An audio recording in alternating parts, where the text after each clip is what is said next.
I think it's perfectly legitimate to say the ideas of Joe Biden are terrible.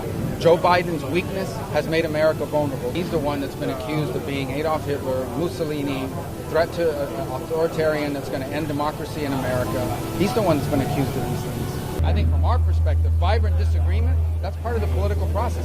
And you can do that in a way at the end that's solved at the ballot box and through our votes, not through political violence.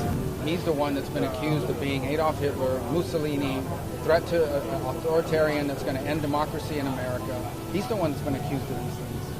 So I think it's perfectly legitimate to say the ideas of Joe Biden are terrible. Joe Biden's weakness has made America vulnerable. There is nothing outrageous about that. The founding fathers said very mean things about each other in that realm. But when you actually go out and try to dehumanize someone and basically describe them as the worst figures in human history, there's going to be some crazy person out there that's going to decide, well, maybe I should take him out and be a hero.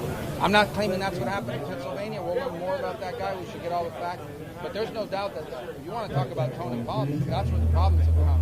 I think from our perspective, vibrant disagreement, that's part of the political process. And you can do that in a way at the end that's solved at the ballot box and through our votes, not through political violence. So, but I hope we'll continue to fight and be vibrant about the differences. But I don't recall anybody on my side ever saying, and by the way, you know, Chuck Schumer or Joe Biden is a monster that perhaps should be eliminated as a person. And that no one here is crossing that line. I've never heard it, and he's never said that. So, but in the end, I think it's a good opportunity for us to refocus on what politics should be about, and that is our people and their hopes and dreams. Last question: how has it changed the nature of the campaign from here to November? What happened in Pennsylvania?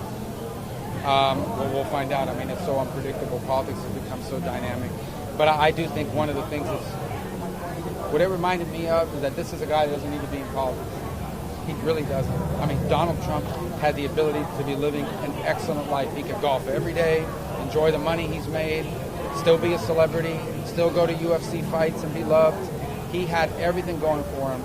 To be honest, I've asked him 3 or 4 times, I don't know why in the hell you got into politics, because it's been nothing but difficult for him and for his family and for everybody around him.